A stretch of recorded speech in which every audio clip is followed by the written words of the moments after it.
Imagem de um olho, ele abre e fecha. Surgem os temas assistência social, saúde e educação.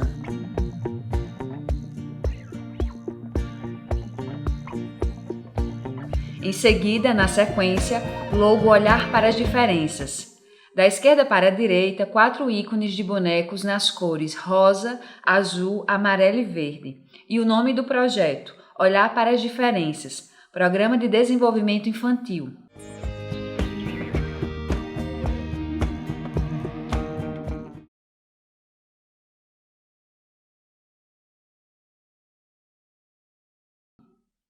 Professora Vanessa Vanderlinder. Descrição. Ela é branca, está em pé, olhos castanhos, cabelos longos, loiro, na altura do ombro. Veste blusa azul marinho escuro, com manga longa, visto da cintura para cima. Meu nome é Vanessa Vanderlinden, eu sou neuropediatra de Recife, trabalho no Hospital Barão do Sena, fazendo acompanhamento dos pacientes com síndrome congênita de Zika vírus. Então eu vou falar um pouquinho dessa síndrome. Inicialmente vou falar dos aspectos históricos, falar um pouquinho de como tudo começou e depois do quadro clínico dos pacientes com síndrome congênita de Zika vírus. Então tudo começou, a primeira vez que se deu o nome de Zika vírus foi em 1947. Da esquerda para a direita, imagens de 2 florestas na Uganda. Nessa região, a floresta Zika, onde era feito um trabalho sobre febre amarela e foi isolado em amostras sorológicas de macaco nessa floresta em Uganda o vírus. Até então sem relatos de casos do ponto de vista clínico em humanos. Em 1948, imagem à direita com um mapa com dados da Zika vírus. Foi recuperado do mosquito Aedes aegypti, ou seja, foi visto que, como outros vírus, ele pode ser transmitido através do mosquito. E em 1952 foi a primeira vez que foi detectado um caso em humanos, também nessa região de Uganda, onde teve um paciente com presença de anticorpos contra o vírus Zika. Imagem à direita com um mapa com dados da Zika vírus. E aí até então, até 2007, eram casos esporádicos, não existia história de epidemia. Então a primeira grande epidemia, onde foram vistos um grande número de casos e uma expressão maior, foi em 2007, que isso ocorreu na Micronésia, onde era uma região pequena, com poucos habitantes, mas nesse caso era uma síndrome que se caracterizava semelhante à da dengue, um quadro de febre baixa, com o racho, aquelas manchinhas vermelhas no corpo, típica do que a gente vê no dengue. E uma das características que já foi notada nesse período é que ele se espalhou com facilidade muito grande e se estima que em torno de 73% da população apresentou Zika, foi contaminado pela Zika no mesmo período. E aí, a partir daí, a gente teve... Até então, só se conhecia a transmissão do Zika vírus através do mosquito. Em 2008, foi relatado um caso de um pesquisador que estava na área onde tinha mosquito e ele viaja para os Estados Unidos e a esposa dele tem a Zika também. Ele tem Zika e quando ele viaja e chega em casa, a esposa dele contrai a mesma doença, onde foi provado que existiu uma transmissão aí pelo sêmen. Então, é o primeiro caso descrito de uma transmissão diferente além do mosquito. E aí teve outra grande epidemia, foi entre 2013 e 2014, mais ou menos do mesmo jeito, uma quantidade grande de casos em adultos, ou em adultos, não só em adultos, mas em crianças também, mas o caso a quadro agudo, com quadro de exantema, febre, um quadro conjuntivite, mas até então não existia relato nenhum de comprometimento de grávidas poderem passar para o feto ou esse vírus poder estar relacionado com algum tipo de malformação. Depois que ocorreram os casos no Brasil, quando o governo da Polinésia, que foi um dos locais onde se expressou mais, que foi o surto na Polinésia Francesa, que teve a maior incidência, a suspeita da infecção pelo Zika vírus e confirmada. Em 2015 e 2017, eles voltam atrás e começam a relacionar alguns casos de malformação fetal com essa epidemia que ocorreu entre 2013 e 2014. E aí que a gente começa a falar um pouquinho da história no Brasil. Em 29 de março de 2015, O Brasil fornece mais detalhes sobre os relatos de uma doença em 4 estados do Nordeste, caracterizada por exatamente aquelas erupções cutâneas, que são as manchas vermelhinhas, com febre, e a definição do caso é feita como pessoa com erupção cutânea, com ou sem febre, de etiologia desconhecida e cujo perfil clínico não se encaixa na definição de casos suspeita de dengue, sarampo ou rubéola. Então, os casos foram identificados pela primeira vez em Pernambuco em torno de dezembro de 2014. No Maranhão e no Rio Grande do Norte, e na Bahia, foram identificados entre fevereiro e março de 2015. Em 29 de abril de 2015, o Laboratório do Estado da Bahia informa a Organização Mundial de Saúde que amostras foram testadas positivamente para o vírus da Zika, ou seja, a primeira confirmação de que o vírus da Zika chegou no Brasil. Então, que realmente alguns casos de quadro que a gente chama de dengue-like, né, aquele quadro que parecia dengue, mas eram negativos para dengue, realmente foram confirmados que eram pela Zika e se confirmou a chegada do vírus aqui no Brasil. Em maio de 2015, o Laboratório Nacional de Referência do Brasil confirma por PCR, que é quando a gente confirma a presença do genoma do vírus, circulando no país. Este é o primeiro relatório da doença de Zika adquirida localmente nas Américas. Em 30 de outubro de 2015, o Brasil relata um aumento incomum do número de casos de microcefalia entre os recém-nascidos nascidos em agosto. Então, aqui em Pernambuco, nas maternidades, notados principalmente pelos neuropediatras, inicialmente no Barão Lucena e depois em várias outras maternidades, foi visto que houve um aumento do nascimento dos casos de microcefalia, e quando a gente foi comparar com a Secretaria de Saúde, foi comparar com a série histórica do que era relatado, do que era notificado na declaração do nascido vivo, realmente confirmou esse aumento e se começa, a partir de outubro, a pesquisa e a investigação para entender o que era isso, e essa associação de alguns fatores levaram à suspeita da possibilidade, já na fase inicial, da relação da microcefalia, né, com a infecção congênita, relacionado pelo vírus Zika vírus. Em 11 de novembro de 2015 é quando, a nível nacional, o Brasil declara emergência de saúde pública, pois os casos de suspeita de microcefalia continuaram a aumentar, principalmente na região Nordeste. E logo depois... Informações e fotografias com o mosquito da Zika, ambientes de contaminação. Em 1 de fevereiro de 2016, aí a Organização Mundial de Saúde declara emergência de saúde pública de importância internacional. Isso é importante para quê? Para que se aumente os trabalhos e os esforços para que possa tentar combater de uma maneira mais rápida, entender e poder ter todas as ações necessárias para poder ter uma resolução melhor, né? Aí a gente consegue ver... Mapa da Zika no mundo. 163 países com transmissão do vírus Zika. E aí o Zika começou a se espalhar pelos diversos países do mundo, e a gente consegue ver nesse mapa, que foi publicado pela Organização Mundial de Saúde, onde a gente vê pintado como é importante a região, ou seja, o clima como ele está relacionado com a presença desse vírus e do mosquito, né? A gente vê praticamente uma linha aí nessa região central, que é onde a gente vê países de clima mais quente, né? E aqui em Pernambuco, a gente, além de ter uma temperatura mais quente, a gente tem um clima úmido, que isso a gente sabe que propicia a proliferação do mosquito, e isso é um dos fatores que aumenta a incidência nessa região.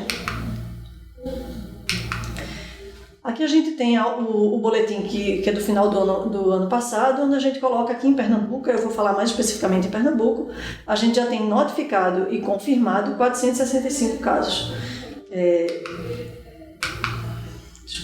Por esse gráfico é possível ver que o azul é de 2015 e o verdinho de 2016, o pico grande que começou exatamente em torno de agosto, setembro, teve seu auge em torno de outubro e novembro, e aí começa a reduzir o número de casos. E aí em 2016 a gente ainda vê uma quantidade grande de notificação no início do ano e depois cai muito, né? E quando a gente vê em relação a 2017 e 2018, existiram ainda notificações, confirmações, mas a maioria de casos que não foram nascidos nesse ano. Né? A gente teve agora, depois de mais de 1 ano e meio, sem casos confirmados nascidos no período, né? Porque o que é que acontece? Muitas vezes o paciente ficou perdido por algum motivo e se foi investigado, foi detectado que o paciente tinha uma alteração neurológica ou já havia uma suspeita, mas por algum motivo essa notificação foi mais tarde e esse paciente termina sendo só notificado ou confirmado 1 ano depois ou 2 anos depois. Então esses casos na realidade foram notificados em 2017 e 2018, mas que não nasceram no ano de 2017 e 2018. E aí o ano passado, em outubro e novembro, tivemos notificação de 2 casos confirmados, um nascido em outubro e outro nascido em novembro. Aqui a gente pode ver os esforços da Secretaria de Saúde, também a nível nacional, para se realizar protocolos para que a gente não perdesse o time e pudesse investigar, entender essa patologia para poder prevenir e definir as ações de saúde pública. Então, na realidade, houveram mudanças, inclusive na notificação. Inicialmente era um perímetro cefálico maior e depois a gente vê que tem uma sensibilidade grande, mas uma especificidade baixa, e termina tendo muitos casos notificados, mas isso foi necessário na fase inicial. E depois a gente começou a fazer reduziu para, junto com a nível nacional, para um perímetro cefálico mais baixo, na realidade, para que a gente pudesse ter uma especificidade maior, apesar de que a gente sabe que a sensibilidade termina caindo um pouco.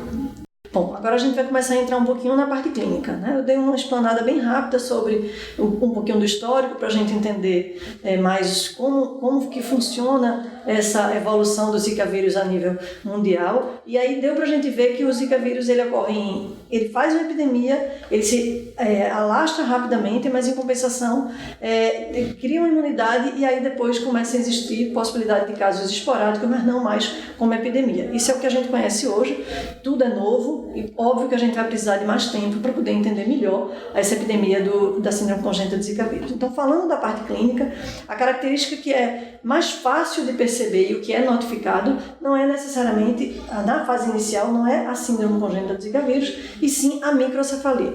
E microcefalia não é nome de doença. Microcefalia é um sinal. Ou é uma criança que tem a cabeça pequena, que pode ser por inúmeras causas. Inclusive, tem crianças normais que têm uma cabeça abaixo do que é definido como normal e podem não ter nenhuma alteração, né? Então, microcefalia é exatamente o conceito de uma cabeça que está abaixo do padrão que é determinado de normal. Imagem no centro da tela de crianças e suas respectivas medidas do crânio. Uma imagem destaca o bebê na lateral, curvatura do crânio normal. Na sequência, a curvatura do crânio microcefálico. Abaixo, a imagem de outro bebê com a fita métrica para ter os dados do tamanho.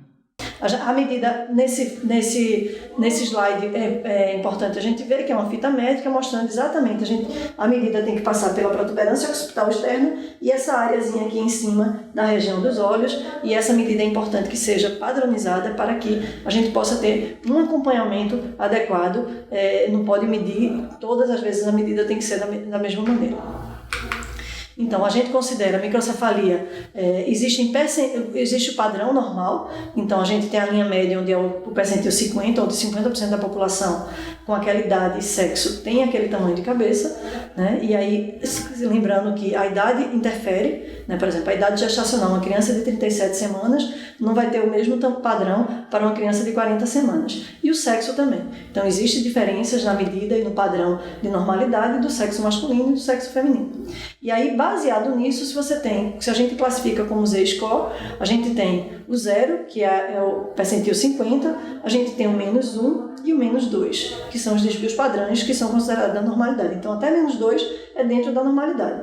Abaixo de -2, a gente já considera isso microcefalia, e abaixo de -3, microcefalia severa. Aqui nesse gráfico a gente pode ver qual é o valor que está sendo definido hoje para, aqui a gente pode ver, para os diferentes sexos, né, masculino e feminino. Então, a medida do masculino e feminino para microcefalia é microcefalia, e aqui para microcefalia severa, que é quando é abaixo do percentil -3. Isso aqui foi uma publicação que saiu sobre a sensibilidade e especificidade, mostrando que quanto mais alto cutoff, né, o ponto de corte que a gente faz para a normalidade, você pode aumenta a sensibilidade, mas diminuir a especificidade, e quanto mais próximo do que a gente coloca, por exemplo, se a gente colocar no percentil -2, a gente vai ter uma sensibilidade menor, mas uma especificidade muito maior, que isso é importante para não existir notificações que não são microcefalia.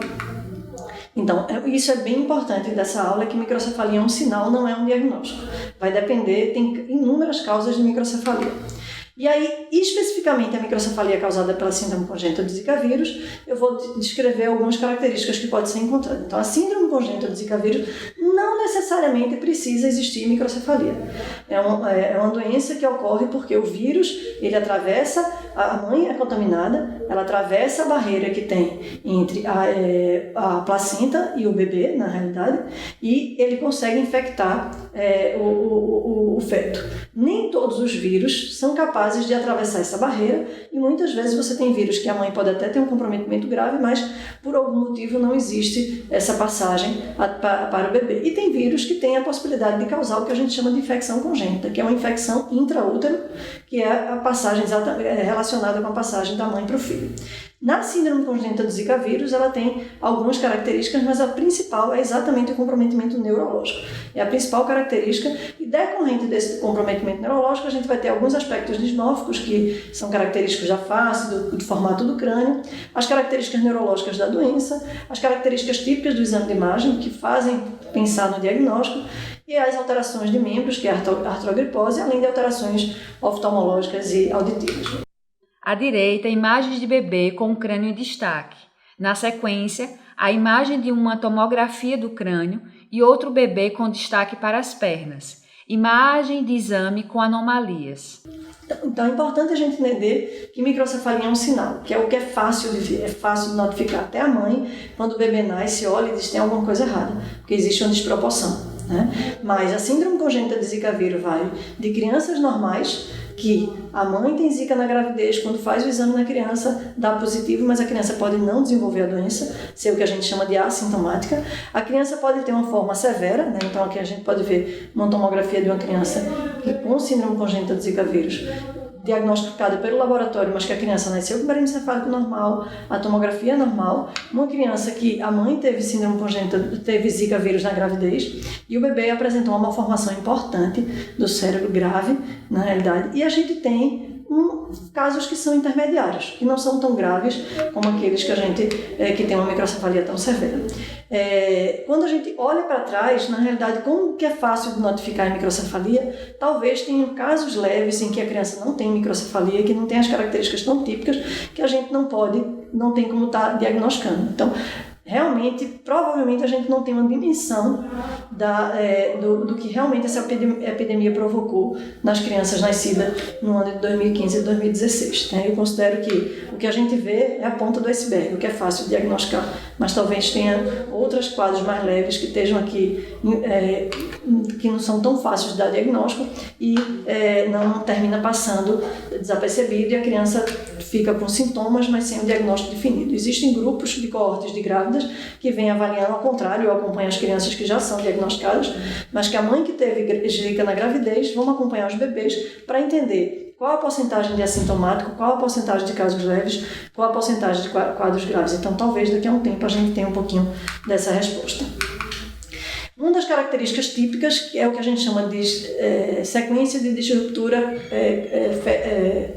cérebro-fetal, né? Que tem umas características que são bem típicas, que até o aparecimento da síndrome congênita de Zika vírus já tinha sido descrito na década de 90, né? Em 1990, mas essa descrição de lá para cá só tiveram em torno de 20 casos relatados na literatura. E quando a gente analisa os pacientes, minha casuística, que é em torno de entre 115 e 120 pacientes, mais da metade, em torno da metade dos pacientes apresentavam essas características, que é o que a gente chama de desproporção crâniofacial, que é você nitidamente nota uma diferença do crânio para a face da criança, porque exatamente pelo tamanho do cérebro reduzido, e aí o crânio fica menor, uma redundância de pele em corpo cabeludo. Então, por ter essa redução do crânio intraútero, a pele terminou crescendo e depois ela fica em excesso, mas isso vai desaparecendo com a idade.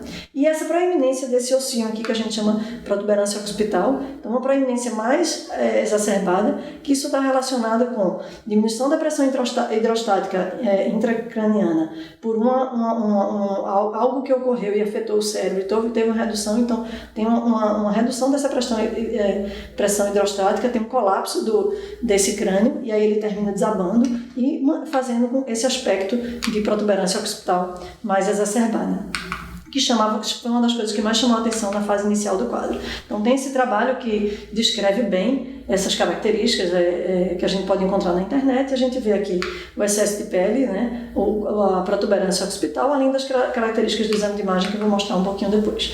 Então tiveram vários trabalhos publicados, inclusive aqui eu botei 2 daqui de Recife, e uma das principais características que faz pensar em síndrome congênita de Zika vírus é exatamente o aspecto do exame de imagem, né? Então a gente tem exame de imagem, a gente tem a ultrassonografia transfontanela, a tomografia e a ressonância. O que é mais fácil da gente visualizar, todos 3 podem ser utilizados, o que é mais fácil da gente mostrar para existir um entendimento melhor é a tomografia e a ressonância. Então, o que é que caracteriza? Geralmente, quando a gente vê uma formação cerebral, lesão e calcificação numa criança pequena com microcefalia, isso direciona para a possibilidade de infecção congênita.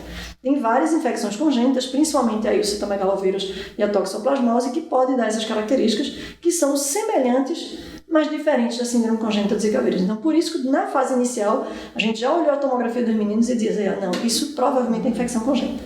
Existem doenças genéticas que podem parecer, a gente chama de infecção congênita-like, que pode parecer uma infecção congênita e não é. Então, quando a gente afasta toda a possibilidade de infecção congênita, a gente direciona para a investigação de doença genética. Mas doença genética não aparece em epidemia. Então, aqui a gente pode ver uma tomografia normal. Então, o cinzazinho é o cérebro, né? Aqui, o que está pretinho é o ventrículo, que são cavidades que produzem um líquor e circula esse líquor. E a gente pode comparar com alguns pacientes com síndrome congênita de Zika vírus. É um cérebro bem mal formado, praticamente liso, muito menor do que o tamanho normal, né? E aí você tem variações de gravidade, né? Aqui você tem um paciente que não é tão grave, mas o mais importante é que existe uma malformação. É um cérebro praticamente liso, que a gente não tem aquelas circunvoluções, os giros que a gente vê bem definidos no cérebro, que a gente vê um córtex mais liso, né, com uma alteração da sua formação. Além dessas calcificação a gente vê em branquinho, mas também dessas calcificações que na síndrome congênita do Zika vírus, a característica dela é ser mais em região cortical, principalmente na transição entre a substância branca e a substância cinzenta. Então, quando a gente vê esse aspecto, isso sugere a possibilidade da síndrome congênita de Zika vírus. E óbvio que quando você tem alteração do volume, o ventrículo grande. Então, a gente acabou de ver as características da tomografia, né, que é malformação do desenvolvimento cortical, calcificações mais em região cortical e também o ventrículo grande pela redução do volume. E aí a gente pode ver aqui, isso aqui é uma ressonância normal. Na ressonância normal, a gente tem a criança pequenininha, que é um bebê recém-nascido, e aqui é uma criança que está com mais de 2 anos. Então a gente vê que o desenvolvimento do cérebro, ele se continua ao longo depois do nascimento. Então o cérebro não nasce pronto. Por isso que a gente vai aprendendo e vai amadurecendo, né? Então aqui é um cérebro do bebê recém-nascido, só para vocês entenderem que a gente consegue ver o que é cinza mais escura aqui é a substância cinzenta, onde está o córtex, e o que é branquinho é a substância branca, que são os prolongamentos que saem para levar a informação, né?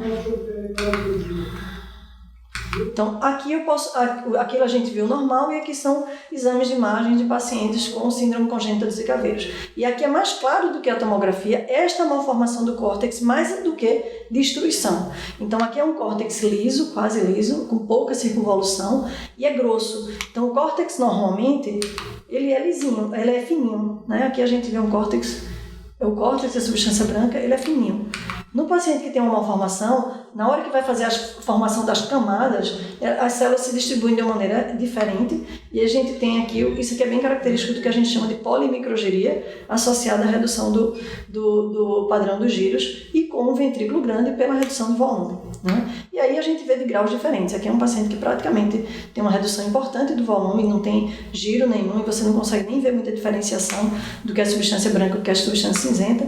Aqui é aquilo que a gente falou de polimicrogiria, tem circunvolução, mas é bem menos, né? Aqui é um paciente que tem uma outra malformação que inclusive é diferente de um lado e de outro, né? Então graus diferentes de um mesmo quadro.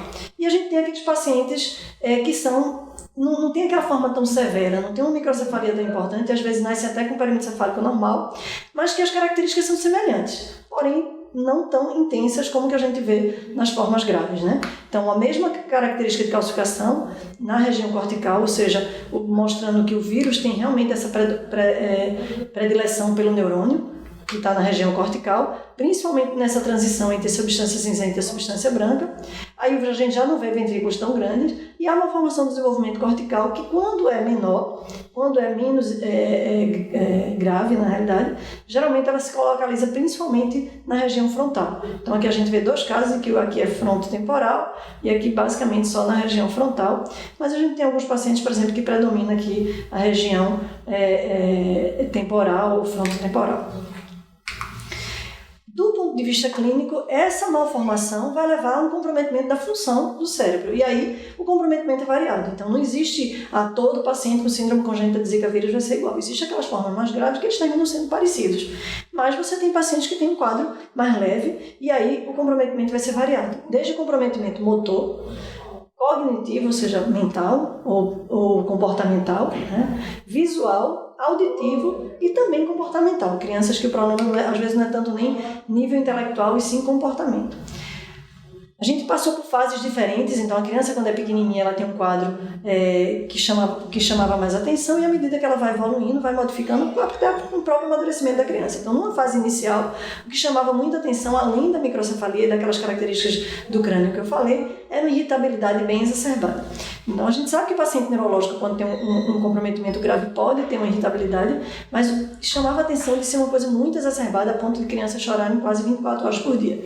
E em torno de 50% dos pacientes apresentavam essa irritabilidade e no período, através de tratamento, observação, investigação, a gente concluiu que provavelmente era uma combinação de alguns fatores, como o refluxo levando à esofagite, que dá dor, e essa dor faz com que a criança chore e fique irritada, uma hipertonia já muito precoce, né, pelo comprometimento neurológico das crianças mais durinhas, e tem uma coisa que a gente chama de hiperexcitabilidade, qualquer estímulo levava a criança a fazer reflexo, e esse reflexo deixava a criança meio angustiada, e aí é o que a gente chama de hiperexcitabilidade, e também a epilepsia, crianças que começavam com crise precoce, crises frequentes, levando a uma irritabilidade, choro, né? Então provavelmente uma combinação desses três fatores, que variando de criança para criança, o que era mais importante, levou a esse quadro tão importante de irritabilidade na fase inicial. Então aqui só para a gente falar do que é hiperexcitabilidade, o bebê quando ele nasce, o cérebro é muito imaturo, ele é todo regido por reflexos, né? Até a maneira de comer, a criança sai da barriga, já vai para o peito e mama. Mas não é voluntário, ele não entende, eu vou ali é o peito da minha mãe, tem leite, eu vou mamar, isso é uma coisa automática e reflexa, botou no peito o bebê mama. Então esses reflexos são importantes exatamente para a criança começar e depois, quando a criança vai tendo um aprendizado, isso começa a ser voluntário. Então a criança na fase inicial tem muito reflexo. E uma característica desses pacientes que têm essa lesão cerebral mais grave é esses reflexos mais exacerbados. Então uma criança que tem um moro, por exemplo, que é esse reflexo aqui, que quando a gente faz um estímulo, a criança faz como se fosse um abraço. Quando ela é mais exacerbada, qualquer posição que a gente coloca a criança mais solta, né, mais para frente, ela desencadeia o reflexo, isso dá uma angústia muito grande, talvez seja um dos motivos porque a criança chorava tanto nessa fase inicial. Então, o desenvolvimento neurológico, ele vai exatamente crânio caudal, a gente começa primeiro a fixar e acompanhar com o olhar, depois sustentar o pescoço, aí depois você vai começar a sentar, usar a mão, sentar, e por aí vai o desenvolvimento. Então, para entender o quadro neurológico, porque quando uma criança é muito pequenininha, a gente tem que tomar muito cuidado com previsão. Como é que essa criança vai estar com 1, 2 anos de idade? A gente tem que esperar. Porque a criança no início, como ela é muito reflexo, a gente não tem noção de qual o grau de comprometimento. A gente precisa ter a maturação desse sistema nervoso central para a gente entender melhor as características do déficit ou o resultado do déficit dessa criança. E à medida que você vai tendo a função voluntária, é que você vai ver, por exemplo, eu não vou poder avaliar uma criança se ela vai ter condições de andar com 3 meses de idade, porque com 3 meses não está na idade da gente avaliar isso. Por isso que a gente precisa dessa maturação para entender melhor e esperar um pouquinho esse desenvolvimento dessa criança. Imagem de criança deitada, com as pernas cruzadas. Legenda da foto. Lactente apresentando paralisia cerebral quadripilégica. Observe a flexão dos braços e a extensão de coluna e membros inferiores. Essa é uma postura que eu considero uma postura normal, que a criança fica postura assimétrica, então isso, por exemplo, é normal até os 2 meses. A partir dos 2 meses esse reflexo desaparece e uma das coisas que a gente vê, às vezes, são crianças mantendo esse reflexo por mais tempo. Então, uma das características é a parte motora. Isso aqui é foto de internet, de livro, mostrando uma criança que teve um sofrimento cerebral e com essa postura típica, inflexão de membro superior, extensão de membro inferior, uma criança que tem um diagnóstico de paralisia cerebral. Então, uma das características da síndrome congênita do Zika vírus é poder levar um comprometimento motor com características da paralisia cerebral. Então, a paralisia cerebral é uma lesão cerebral persistente, não progressiva, secundário resultante de uma lesão que ocorreu na fase inicial do desenvolvimento, na fase que vai até em torno dos 2 anos de idade, intraútero até em torno dos 2 anos de idade. E aí pode ser por N causas. Então, quando a gente fala de paralisia cerebral, a gente fala do comprometimento motor. Então, os sintomas eles vão depender da maturação, o aparecimento vai depender da maturação e eles podem melhorar, é um quadro fixo, não é progressivo, e eles podem melhorar a decorrência da própria maturação e da plasticidade cerebral da criança com o trabalho de reabilitação, ou pode piorar quando começa a apresentar convulsões, uso de medicação, deformidades por causa de postura normal. Então, o quadro de paralisia cerebral, do ponto de vista cerebral, ele é fixo, mas o resultante do déficit, ele pode modificar ao longo da vida de acordo com outros fatores. E a gente classifica um paciente com paralisia cerebral em 4 níveis, em 5 níveis, Então, o nível 1 é aquele que tem uma dificuldade, mas consegue fazer toda a função normal. O nível 2, ele é capaz de deambular, mas tem algumas coisas como, por exemplo, subir uma escada, pular o obstáculo, ele não consegue fazer igual, a função não é igual. O nível 3, que precisa de aditamento, ou seja, ou precisa de aparelho para poder deambular, o muleta, o apoio. O 4 é que é capaz de sustentar o pescoço, mas não é capaz de deambular, e o 5 que não sustenta nem o pescoço. Então, a partir perto dos 2 anos, a gente já pode determinar esse nível, e geralmente, do ponto de vista motor, esse nível não modifica, porém, sabendo que comprometimento visual, comprometimento mental, ele pode interferir no prognóstico motor. Outro problema, então, o quadro motor, eu não tenho, dos pacientes que eu acompanho, eu não tenho nenhuma criança que não tenha comprometimento motor nenhum. Então, vai de grave, a uma criança que não tem nem controle cervical com hipertonia e sem função, até as crianças que são capazes de deambular com alguma dificuldade. E aí a gente vai entrar no outro sintoma que é importante, que é uma das causas de aumento da mortalidade, que é a disfagia, que é exatamente essa dificuldade de organizar e planejar para você respirar e comer ao mesmo tempo. E crianças que têm comprometimento neurológico podem ter uma desorganização e ter uma dificuldade nesse planejamento por causa do controle cerebral, e uma das consequências disso é broncoaspiração, é a criança broncoaspirar enquanto está comendo, ou broncoaspirar saliva e fazer quadro respiratório, e um quadro respiratório que pode ser grave e até fatal. Existem métodos que a gente pode investigar a disfagia, que são exames complementares em que a gente pode avaliar, mas é muito importante a avaliação clínica. Eu acho que é até mais importante do que os exames de imagem. Os exames complementares, eles dão um suporte, mas eles sozinhos não definem muito, E outra coisa que pode ter do ponto de vista gástrico são alterações do trato. Lembrar que o sistema nervoso controla também o trato gastrointestinal, então refluxo, constipação, retardo do esvaziamento gástrico, crianças que na realidade comem e demoram muito esse esvaziamento.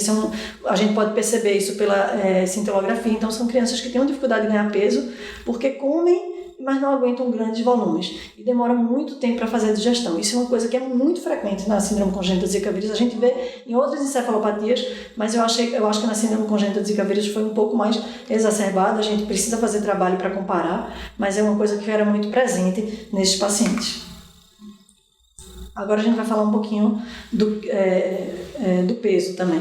Bom, então disso que eu falei em relação à disfagia, a dificuldade de coordenar a sucção, a deglutição, e em relação também às alterações gastrointestinais para retardo de esvaziamento gástrico, refluxo. Então, o peso é uma das coisas que a gente tem realmente que acompanhar bem, e qualquer alteração de peso a gente tem que tentar intervir para que não piore o quadro neurológico da criança, e aí principalmente evitando desnutrição ou suas consequências. Outro problema sério, que eu acho que é um dos mais frequentes e que agora, principalmente depois de algum tempo, que vem interferindo muito na evolução das crianças, é que a frequência ou a prevalência de epilepsia nessa população é muito alta.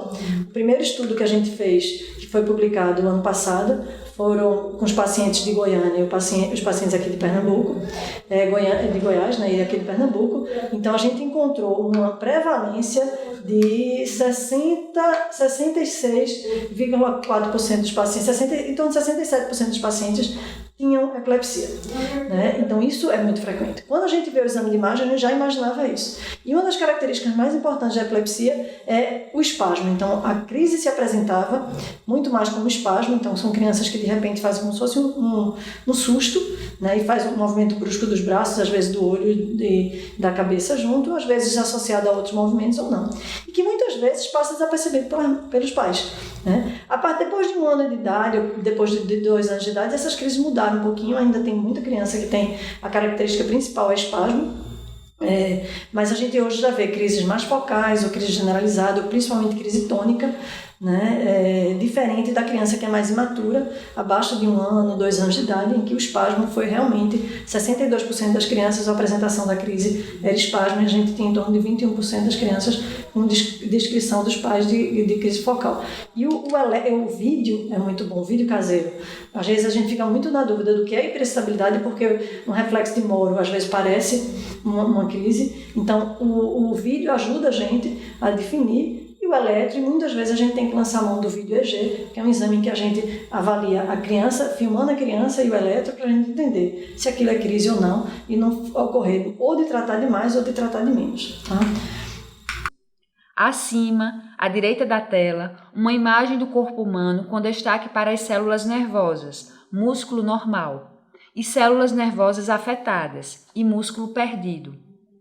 A artrogripose é outro comprometimento importante dessas crianças e diferente, então eu não conheço outra doença. Existem alguns relatos assim esporádicos, mas não confirmados, de infecção congênita que pode vir associado com a artrogripose, mas a gente não encontra na literatura essa associação de uma maneira bem estabelecida. E na síndrome congênita do Zika vírus foi uma das coisas que chama atenção desde o início. Então, em torno de 10% dos pacientes com presença de artrogripose. O que é artrogripose? É uma malformação da junta, né, da articulação, que ocorre em dois segmentos corpóreos diferentes. Então, por exemplo, se eu tenho um pé torto, mas mesmo que seja bilateral, é só naquela região, então isso não é artrogripose. A artrogripose tem que ter pelo menos 2 segmentos corporais diferentes para poder a gente considerar artrogripose, né? A gente publicou um primeiro trabalho logo no início dos casos, entendendo um pouquinho melhor do que era a artrogripose, e o que foi visto nos exames é que a artrogripose não é secundária a nenhum problema do membro em si, da junta em si, né? A junta é normal, mas a alteração neurológica,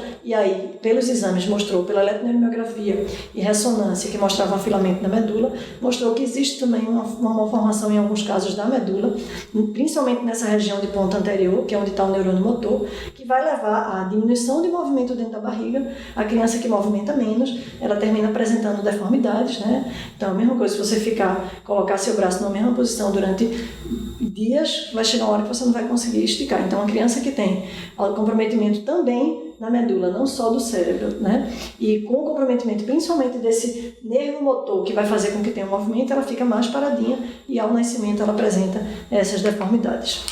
Mas é causada pela mesma ação do vírus no neurônio, mas não no neurônio do cérebro, e sim no neurônio também da medula. E uma das características bem frequentes nesses pacientes é a presença de luxação do quadril, que é uma das coisas que a gente tem que prestar atenção, que pelo menos todos os meus pacientes com artrogriposes, a grande maioria apresenta com um dos sintomas da artrogripose, displasia do quadril ou luxação do quadril.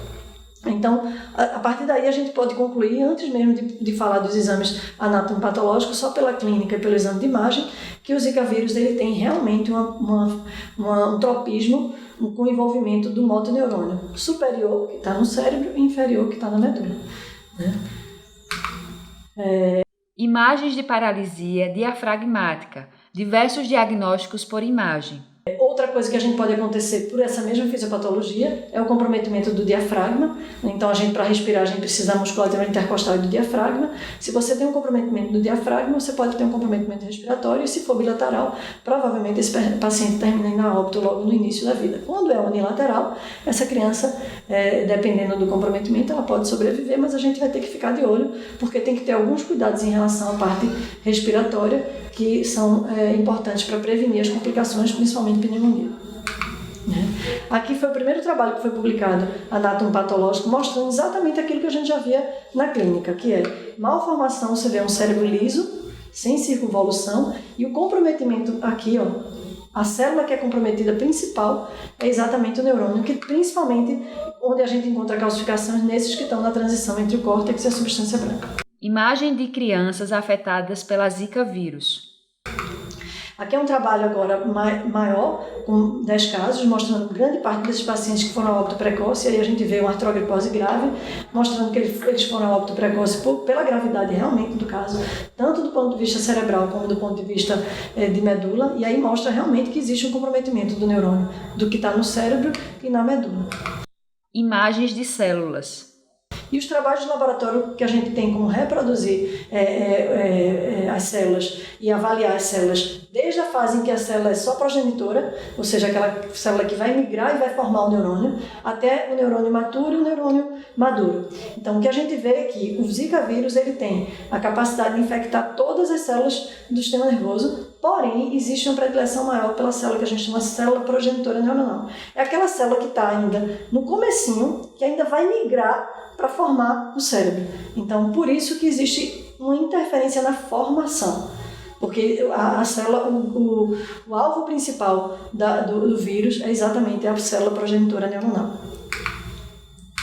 E já existem trabalhos, aqui é um trabalho que foi publicado de uma pesquisadora daqui de Recife, que é a doutora Patrícia Jungmann, e ela mostra que provavelmente a fisiopatologia, ou seja, o que leva a lesão na síndrome congênita de Zika vírus é uma indução à apoptose. Então o vírus vai direto lá no neurônio, ele vai interferir com a sinalização que faz com que a célula se mantenha viva, ele vai induzir a apoptose, que chama morte neuronal, então vai levar esse neurônio à morte.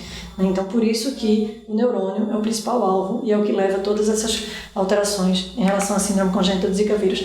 E já teve uma publicação mostrando que é diferente o vírus lá daquela fase inicial de Uganda, né, que antes de 2010, né, que teve a epidemia lá na Micronésia em 2007, do vírus de 2013 para cá. Então, houve uma mutação no vírus e depois você avaliando a infecção do vírus, o vírus anterior a 2010 e o vírus atual, que tem essa mutação, o vírus anterior ele era capaz de causar uma malformação, mas muito pouco frequente, enquanto que o vírus atual ele é capaz de causar realmente de uma maneira bem mais intensa essas malformações cerebrais.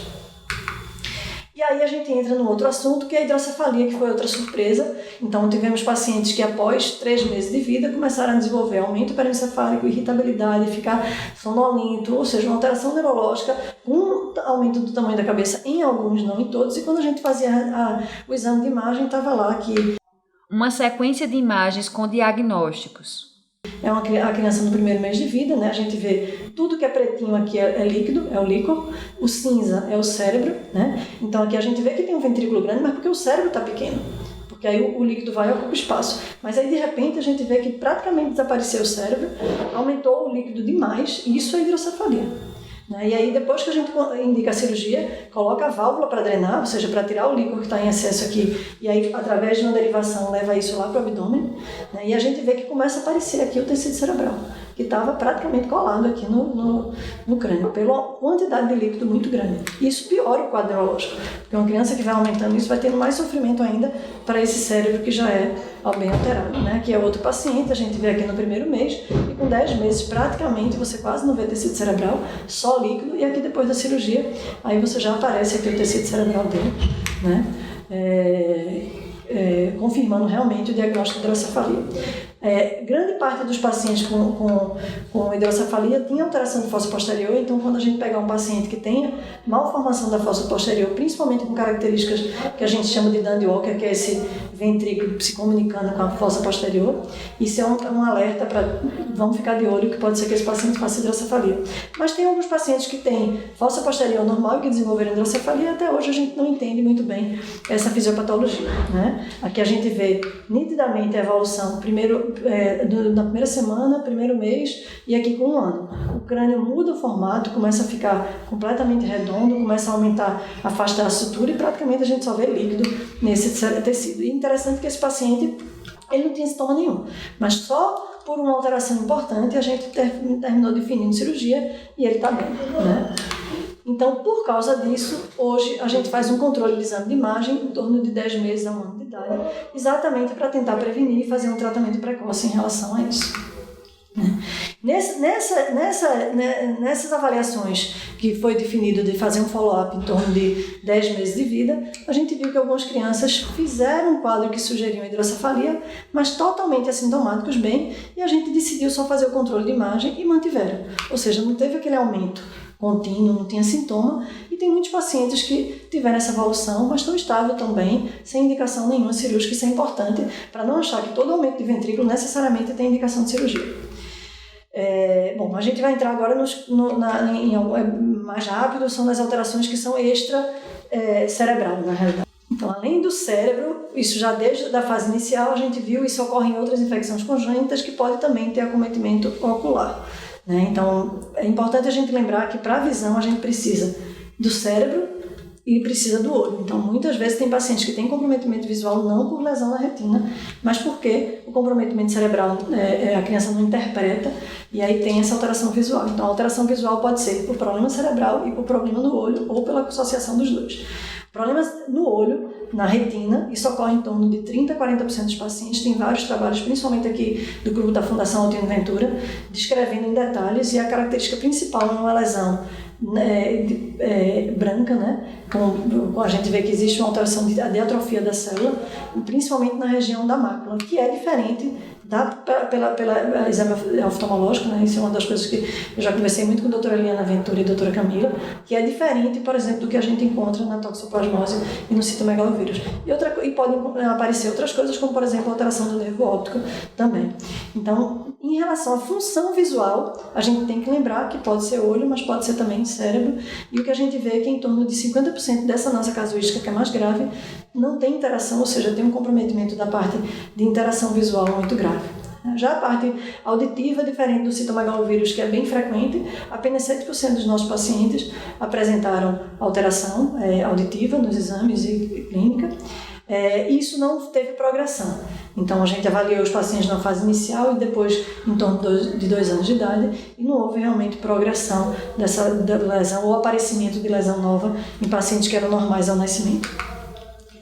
Isso é importante. O aparecimento de sinais patológicos depende da maturação do sistema nervoso central. Então, para a gente entender realmente todo o quadro clínico da síndrome congênita de Zika vírus ou de qualquer doença neurológica nova ou de doença neurológica, a gente precisa realmente acompanhar essa criança até a fase de alfabetização. Então, até uma criança que nasceu de uma mãe que teve Zika na gravidez, a gente tem que acompanhar até a alfabetização. Alfabetização bem, aí você dá alta e diz que está tudo direitinho.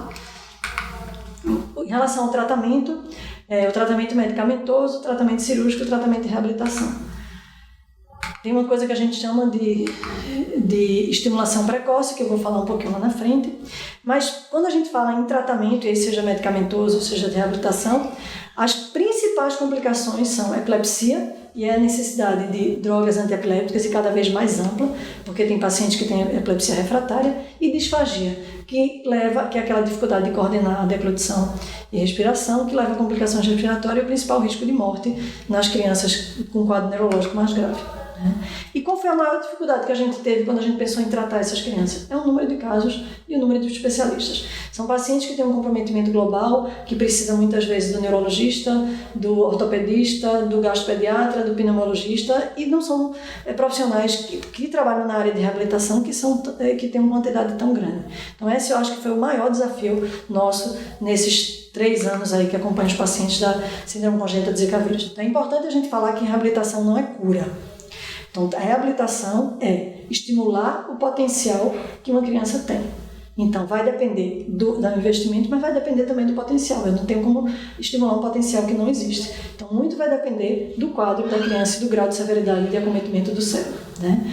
E óbvio que a gente precisa de uma equipe multidisciplinar e nenhum paciente é igual ao outro, né? Então, normalmente a gente avalia o paciente, define objetivos, que vai depender muito do potencial. Depois o paciente vai chegar mais ou menos no quadro em que ele está definido pelo potencial dele, né? Então, tem crianças que, apesar de todo investimento, não vão chegar a sustentar o pescoço. Já tem crianças que vão andar. Quando ele chega naquele potencial que a gente vê do ponto de vista motor, que chegou no nível que ele está avaliado, baseado inclusive naquela classificação de níveis da paralisia cerebral, mas ele precisa de uma manutenção para o resto da vida, porque a criança que tem comprometimento motor, ela pode evoluir com deformidades. Então, se eu fico no meu braço na mesma posição durante muito tempo, ele pode deformar, e isso vai levar a dor, a dificuldade inclusive às vezes até de posicionamento da criança. Imagens com plasticidade cerebral.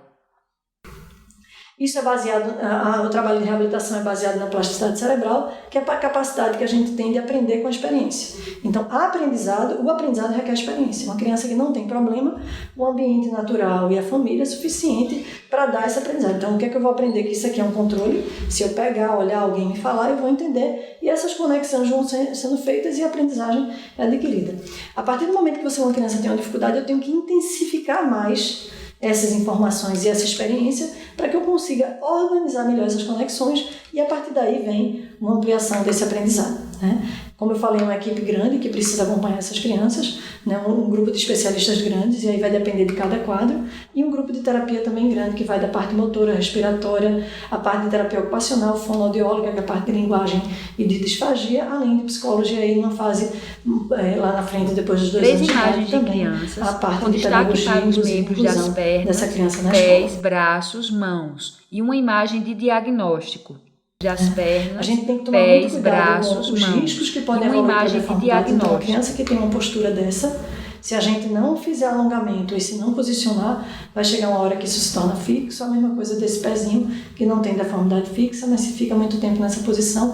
Então, por causa disso, a gente lança mão de aparelhos que podem evitar essas deformidades, como órteses para o pezinho, né, que a gente chama aqui órtese suropodálica. Evitar essas imagens deformidades de como órteses de pro pé e pezinho, né, que a tornozelo. gente chama aqui órtese para posicionamento da mão. Imagens de órteses de pé e Para o tornozelo. quadril ou para a extensão do joelho. Então, isso é extremamente importante porque as deformidades podem piorar o quadro. Quadril Imagem ou para a de extensão do criança joelho. com andador Então, isso é para ficar extremamente em importante pé. porque as deformidades. Outra coisa que é importante é o ortostatismo. Imagem de Mesmo aquela criança com que não andador tem para condições ficar de em andar, pé. a gente tem que tentar manter ela na postura de pé, porque o que faz com que o osso trabalhe bem e que diminua o risco de osteoporose. Então, a criança que não deambula, quando adulta, ela com certeza vai evoluir com osteopenia e osteoporose. E se a gente mantém essa criança em pé, mesmo com aparelho e com equipamentos, a gente vai diminuir esse risco de osteoporose, sem falar que o intestino também funciona melhor, que a gente sabe que constipação é um dos problemas dessas crianças. Imagens de crianças em tratamento com brinquedos e equipamentos para reabilitação. Imagens de crianças em tratamento com brinquedos e equipamentos para reabilitação. Na parte reabilitação. motora, a gente usa muito Bobat, que é um método que trabalha exatamente com a neuroevolução, né? Avaliar a criança, ver o desenvolvimento e aí fazer um planejamento do desenvolvimento. Mas não existe método específico, não existe aparelho específico. A gente tem realmente que ter terapeutas experientes que tenham prática em trabalho com crianças com comprometimento neurológico, né, para a gente estimular cada etapa desse desenvolvimento. E óbvio que existem vários também equipamentos que podem melhorar a qualidade de vida dessa criança no lazer. Às vezes a gente pensa só em terapia e não lembra que essa criança vai para a praia, essa criança vai para o parque. Então hoje a gente tem uma coisa que a gente chama de tecnologia assistiva, que é muito da área da terapia ocupacional, em que hoje tem equipamentos, aí eu botei só 2 coisas bem simples, mas a gente tem equipamentos que podem realmente melhorar muito a qualidade de vida dessas crianças e às vezes função, que podem realmente melhorar Imagens muito de a rampas de qualidade de vida dessas crianças acessibilidade, e às sinalização vezes em função. braille, mapa tátil. Imagens de rampas de acessibilidade, sinalização em braille, mapa A gente tátil. sabe que existem os direitos da criança que tem deficiência, do pai que tem uma criança que carrega uma criança com deficiência, em ter uma estrutura para que ele possa se desenvolver melhor e a família também tenha uma qualidade de vida melhor. Então, o principal objetivo da reabilitação é estimular o potencial e prevenir as complicações. Em relação a medicamento, a gente vai usar medicamentos, aí eu não vou entrar em detalhe, mas existem medicamentos que trabalham para reduzir a hipertonia e essa hiperestabilidade, remédio que deixa a criança um pouquinho mais calma e que diminui a hipertonia, remédio para epilepsia, e a gente tem inúmeras drogas que podem ser usadas, a gente chama DAI, que são drogas antiepilépticas, e alguns medicamentos que podem ser usados nas crianças que têm alteração gastrointestinal, então para o refluxo, para melhorar o esvaziamento gástrico, né? Isso aí óbvio que a gente tem, cada criança é um caso e o especialista que vai avaliar, né? Aí só falar de um dos tratamentos para hipertonia, que aí é local, então a gente tem medicamento, a gente tem sistêmico que a gente toma para poder causar, por exemplo, o relaxamento do músculo e essa criança poder se posicionar melhor, não sentir dor, mas a gente também tem uma droga que é localizada, então se uma criança aqui, ela não é toda durinha, ela tem só a mãozinha durinha, às vezes eu fazer uma medicação pela boca vai dar mais consequências e efeitos colaterais que às vezes são piores até do que o relaxamento que causa. Então quando você tem uma hipertonia localizada, aí o ideal é a gente usar a toxina botulínica, que eu trouxe aqui esse trabalho que mostra que abaixo dos 2 anos é seguro, pode ser usado, esse trabalho é excelente, que é do Dr. Pascoal, da Espanha, então que mostra inclusive como manipular ou trabalhar com toxina botulínica em crianças pequenas com paralisia cerebral. Né? Aqui é só o mecanismo de ação, não vou entrar no detalhe do botox. E o tratamento cirúrgico, aí basicamente, óbvio, como qualquer criança, podem ter outras complicações, né? Mas o tratamento cirúrgico é principalmente a hidrocefalia, quando tem complicação, mas aí eu vou focar nas coisas mais frequentes, é a gastrotomia, né? Ou seja, a criança que tem uma disfagia grave, que não tem condições de comer pela boca, e quando a gente vai botar na balança o risco-benefício, o risco é muito maior do que o benefício, e as deformidades ortopédicas. E aí você pode ver uma criança que tem uma disfagia grave, paciente disfágico, ele pode, mesmo com a disfagia, fazer um trabalho de fono, ser bem controlado e ter uma alimentação por via oral, ele tem uma alimentação mista, ou seja, ele tem uma via alternativa, mas ele tem condições de comer pela boca numa quantidade menor, e aquela criança que o risco é muito grande e ela precisa realmente de uma via exclusiva alternativa, sem contraindicada totalmente a alimentação pela boca, pelo risco de pneumonia. E aí a gente tem a maneira de fazer, você pode ter a sonda, né, que pode ser nasogástrica ou orogástrica, ou você tem, e aí a gastrotomia mesmo, na realidade, onde você faz a cirurgia, a ideia é por via endoscópica, onde você coloca um tubozinho para poder o alimento ir direto para o estômago. É uma cirurgia bem simples. As vacinas são importantes, crianças neurológicas, independente do Zika vírus, tem um programa especial que aí em cada região tem um CRIA, que os pacientes devem ser encaminhados para poder ser bem orientados, né? Então, são um conjunto de ações bem integrada entre uma equipe bem complexa para a gente poder realmente dar uma qualidade de vida, entender a doença inicialmente e dar uma qualidade de vida boa para esses pacientes. Obrigada. A doença inicialmente e dar uma qualidade de vida boa para esses pacientes. Obrigada. Vinheta de encerramento, olhar para as diferenças. Secretaria de Educação e Esportes. Secretário de Educação e Esportes, Frederico da Costa Amâncio. Secretário Executivo de Gestão da Rede, João Carlos Sintra Charamba. Secretária Executiva de Desenvolvimento da Educação, Ana Coelho Vieira Selva. Secretária Executiva de Educação Integral e Profissional, Maria de Araújo Medeiros Souza. Secretário Executivo de Administração e Finanças, Edinaldo Alves de Moura Júnior. Secretário Executivo de Planejamento e Coordenação, Severino José de Andrade Júnior. Secretário Executivo de Esportes, Diego Porto Pérez. Gerente-Geral de Educação Profissional, George Bento Catunda. Superintendente de Educação Infantil e Anos Iniciais do Ensino Fundamental, Cláudia Roberta de Araújo Gomes. Gestora de Educação Infantil, Adriana Oliveira de Toledo. Gerente de Políticas Educacionais de Educação Inclusiva, Direitos Humanos e Cidadania, Vera Lúcia Braga de Moura. Gestora de Educação à Distância, Renata Marques Otero. Chefe de Unidade de Educação Inclusiva, Sani Rose Carlos Gomes. Ficha técnica, som direto, Manuel Moura. Imagens, Manuel Moura. Direção de arte, Cleiton Quintino, Guilherme Cabral. Edição, Victor Lins. Interpretação de Libras, Isabela Rodrigues. Audiodescrição, Jonara Medeiros. Design educacional, Anara Mariane Perboa da Silva. Hugo Carlos Cavalcante. Conteudistas, Maria Jussara de Oliveira, analista de gestão educacional, GIDHCE.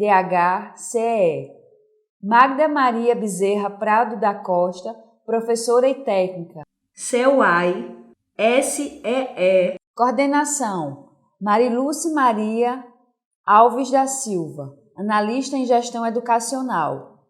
Tutoria, Máurea Figueiredo da Silva Mota, analista em gestão educacional. Secretaria Executiva de Assistência Social, Governador do Estado de Pernambuco, Paulo Henrique Saraiva Câmara. Vice-Governadora do Estado de Pernambuco, Luciana Barbosa de Oliveira Santos. Secretário Executivo da Criança e Juventude, Félix Aureliano. Secretário Executivo de Assistência Social, Joelson Rodrigues. Gerência de Políticas para a Criança, MacDouglas de Oliveira. Assessoria dos Programas para a Criança, Flávia Veras. Secretário de Desenvolvimento Social, Criança e Juventude, Sileno Guedes. Ficha técnica, conteudista, MacDouglas de Oliveira. Psicóloga, Andréa Galindo, assistente social. Coordenação, MacDouglas de Oliveira. Tutoria, Flávia Vera. Secretaria Executiva de Saúde, Secretário Estadual de Saúde, André Longo. Secretário Executivo de Coordenação Geral, Humberto Antunes. Secretária Executiva de Atenção à Saúde, Cristina Valença Mota. Secretário Executivo de Regulação em Saúde, Giliate Cardoso. Secretária Executiva de Gestão do Trabalho e Educação em Saúde, Ricarda Samara. Secretário Executivo de Administração e Finanças, José Adelino Santos Neto. Secretária Executiva de Vigilância em Saúde, Luciana Albuquerque. Núcleo de Apoio às Famílias de Crianças com Microcefalia, Laura Patriota. Coordenação de Atenção à Saúde da Pessoa com Deficiência, Arabella Veloso de Moraes. Coordenação Estadual da Política das Práticas Integrativas e Complementares, Silvana Monteiro. Ficha técnica, conteudistas, George Santiago de Met, geneticista. Vanessa Vanderlinder Mota, médica neuropediatra. Coordenação, Maria Aparecida Pessoa Eugênio. Tutoria, Silvana Monteiro.